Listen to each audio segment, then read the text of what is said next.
In its first major report in nearly a decade, the Intergovernmental Panel on Climate Change has warned the Earth could face runaway global warming unless drastic efforts are made to eliminate greenhouse gases.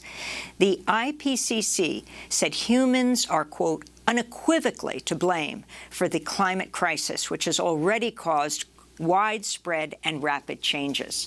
Scientists concluded average global temperatures will likely rise to 1.5 degrees Celsius or 2.7 degrees Fahrenheit above pre-industrial levels by 2040, based on carbon emissions already in the atmosphere.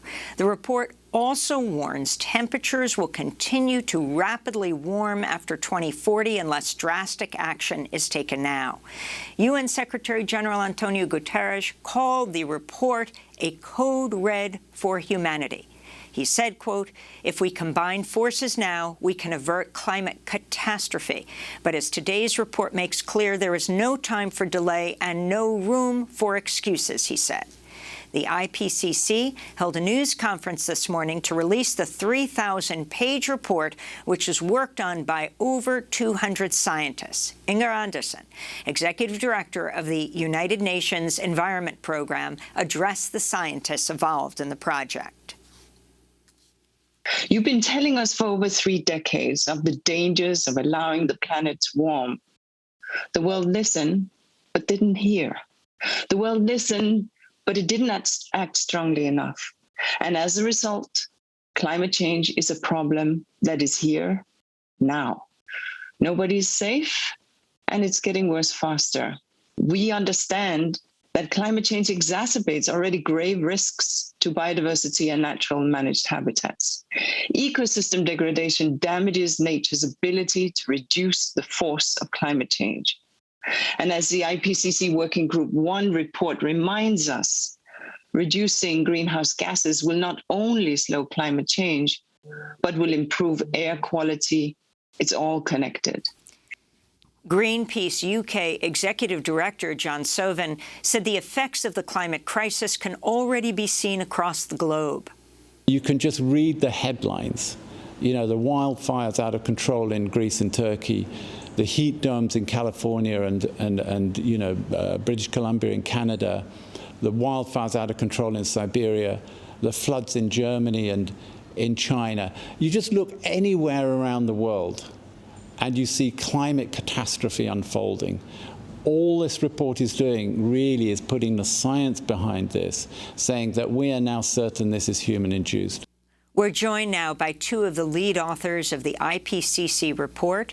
Bob Kopp is professor and director of the Rutgers Institute of Earth, Ocean, and Atmospheric Sciences at Rutgers University, and Kim Cobb is professor of Earth and Atmospheric Sciences at Georgia Tech.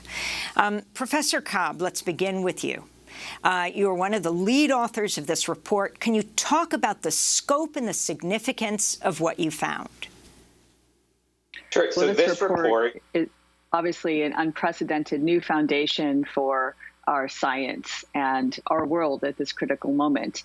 It is, something that involved hundreds of authors over the last 3 years and really assessed the relevant scientific literature across 14,000 different articles in the published peer-reviewed literature to make assessments as to where we are with human-caused climate change and where we're going and what lies ahead and the choices that we have to make. So really a stunning historic pillar in our field and a reminder of the futures that we have to choose in the next decades. The UN Secretary General has called the IPCC report Code Red for Humanity.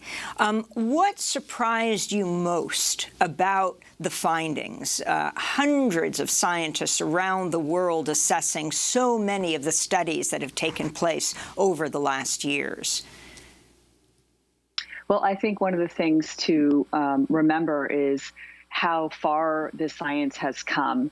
We're going from virtually certain human-caused climate change in the last report to unequivocal wording for this report in terms of human influence on climate, and thinking about piling up on the absolutely factual column more and more and more aspects of the impacts of climate change.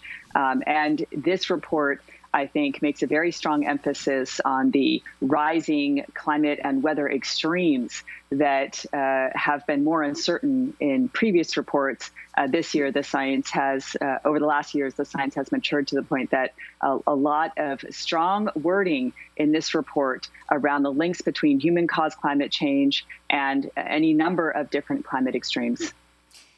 Professor Robert Kopp, talk about the major findings of the report. Sure. So as my colleague was saying, this report is in some cases a sort of an exclamation mark on what the previous reports have already said. So we've known for decades that the world is warming. We know that the changes we're seeing now are widespread, they're rapid, they're intensifying, they're unprecedented in thousands of years. Carbon dioxide levels are higher than they've been in at least 2 million years. Temperatures are higher than they've been in at least 100,000 years. Sea level is rising faster than it has in at least 3,000 years. And it's indisputable that these changes are linked to human activities. And these changes are affecting every inhabited region of the Earth. Some of them are already locked in, but even for the ones that are going to respond most slowly to reductions in greenhouse gases, like changes in the ice sheets and sea level, we still have the opportunity to slow the rate and ultimate extent of warming. And other changes, like the rise in temperature, can be stopped pretty quickly if we bring our greenhouse gas emissions to net zero. What are some? Go ahead. Sorry. That in order to hit the ambitious target laid out in the Paris Agreement of limiting warming to well below 2 degrees C, we're going to need immediate, rapid, and large-scale reductions in greenhouse gas emissions. But the other point I want to make sure comes across, because I think you hear this a lot, is that we shouldn't be thinking about this as though there is a magic line at 1.5 degrees or at any level below which we're safe and above which we're not.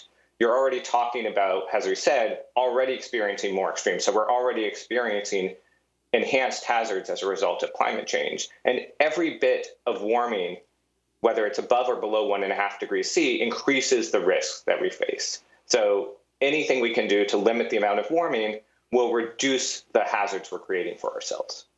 You're an oceans expert, Robert Kopp. So if you can talk about what the greatest sources of sea level rise are expected to be in the next century and what has happened so far, the major causes of sea level rise. Sure. So as I already said, sea level is rising now at a faster rate than it has in at least 3,000 years, and it's rising at an accelerating rate. And this is due to two main factors. The first is the loss of ice on land from glaciers and from the polar ice sheets in Antarctica and Greenland. And the second is the warming of the oceans as the planet heats up. And there's been a continuing acceleration since about 1970 with ice sheets in particular, the Greenland and Antarctic ice sheet, driving the increase in the rate of sea level rise over the last 20 years. And of all of the factors that are driving sea level rise, we can clearly try the expansion of the ocean, the melting of glaciers, and the melting of the Greenland ice sheet to human-caused activity. And finally, this is already having effects around the world. So since the 1960s, we've seen nearly a doubling in many coastal sites of the frequency of high water levels.